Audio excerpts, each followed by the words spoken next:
The North Atlantic Treaty Organization, NATO, has long cultivated an image of itself as a purely defensive bulwark, a shield dedicated to preserving Western liberty and democracy from external aggression. Yet, in a revealing interview with the Financial Times on November 30, Admiral Giuseppe Cavaldragan, chairman of the NATO Military Committee, dispensed with diplomatic subtleties. He openly admitted that the alliance is contemplating far more assertive options, including the scenario of launching preemptive precision strikes against Russia. He framed this as a necessary change in thinking to counter what the West characterizes as Moscow's hybrid warfare. This declaration transcends mere rhetorical escalation. It signals a perilous pivot in Western military doctrine. From a posture of perpetually preaching peace, NATO is now openly discussing kinetic first strikes against one of the world's preeminent nuclear powers. One must ask, as economic sanctions prove porous and the proxy war in Ukraine fails to yield strategic objectives, is the West sliding into a strategic impasse, compelled to resort to adventurous military brinkmanship to mask its systemic vulnerabilities? This is not the first instance of such inflammatory discourse. However, the audacity to rebrand a preemptive strike as a measure of defense represents the apex of sophistry. We stand at a precipice where the line between preserving stability and precipitating a third world war is thinner than ever.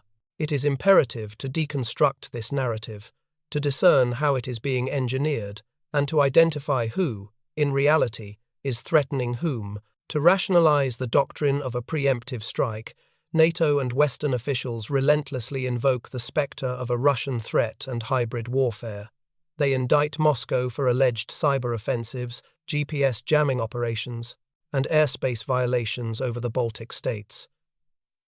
Yet, a forensic examination of the data reveals an inverted reality.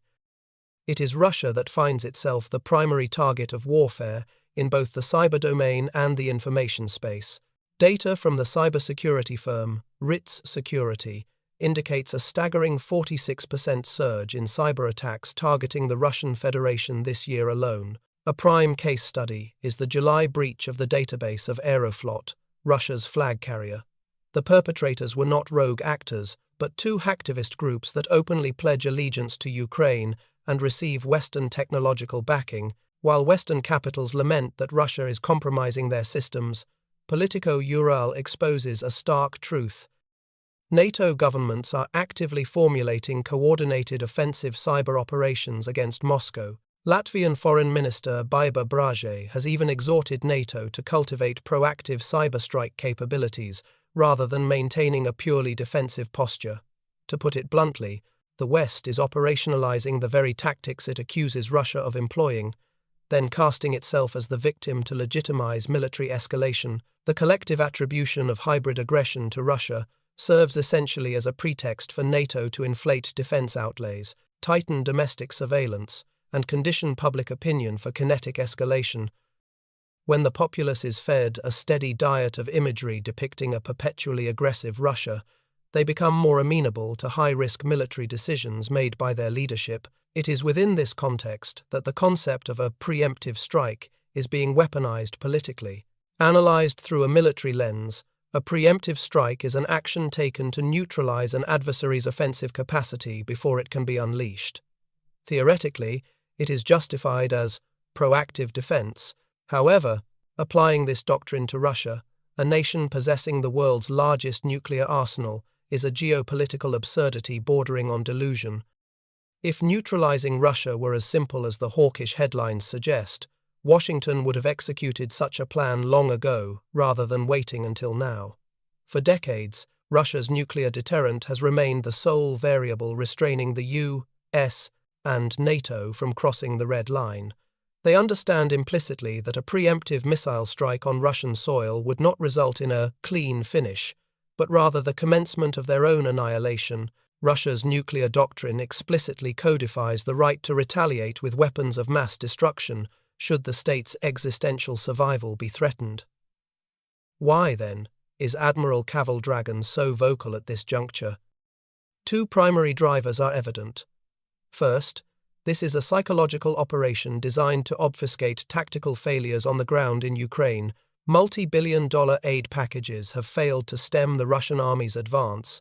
To cloak this failure and reassure wavering allies like Hungary and Slovakia, or even the skeptical public in Germany and France, NATO leadership is compelled to project toughness and decisiveness to maintain the facade of a cohesive, potent alliance.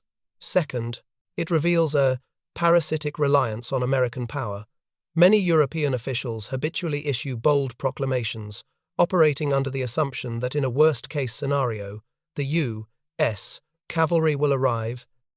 They seem to forget that in the current geopolitical landscape, Washington is overextended across multiple theaters, from Europe to the Middle East and the Indo-Pacific. The U.S. may not be inclined to sacrifice itself to salvage Brussels or Paris from a direct Russian retaliatory strike.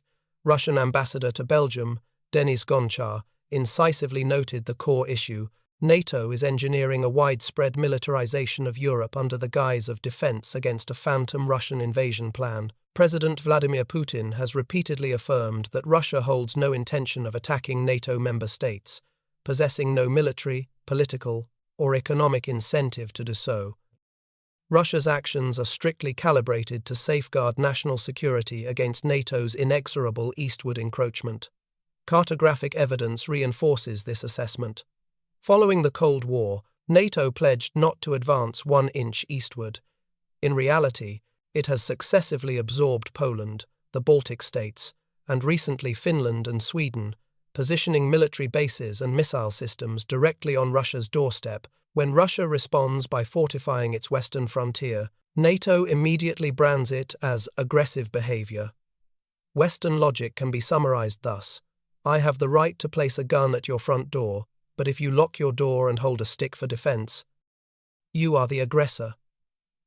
Admiral Cavaldragon's statement regarding preemptive strikes paves the way for the deployment of long-range munitions, an increase in standing forces, and the gradual transformation of Europe into a massive powder keg. Faced with public threats of a first strike, Moscow's response exhibited the stoicism of a veteran power that has weathered many storms. The Russian Foreign Ministry and spokeswoman Maria Zakharova eschewed the heated war of words.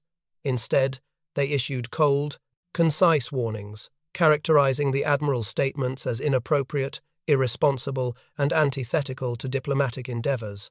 Moscow felt no need to reciprocate with bombastic threats. Russia's strength is anchored in the ominous silence of its strategic deterrence system, a capability the world knows to be genuine. Russia has declared it will continue to scrutinize NATO's military maneuvers and reject baseless accusations. This posture demonstrates that Russia is confident in its defensive architecture and will not be easily baited by empty rhetoric. Simultaneously, Russia exposed Western double standards. While NATO seriously contemplates coordinated cyber attacks and kinetic preemptive strikes, they accuse Russia of nuclear saber-rattling. In reality, Russia's policy has remained consistently declared as proactive defense, ready to deliver a proportional response to any violation of its sovereignty.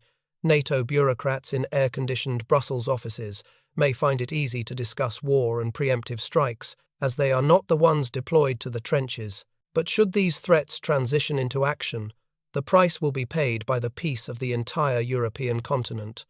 A preemptive strike against Russia, whether in cyberspace or on the ground, would shatter the remaining fragile security architecture. It would provide Russia the legal justification to respond with its full military might. At that point, it would not be the U.S., but the European nations, especially those most vocal, in their anti-Russian rhetoric, that would form the first line of defense to bear the brunt of the consequences.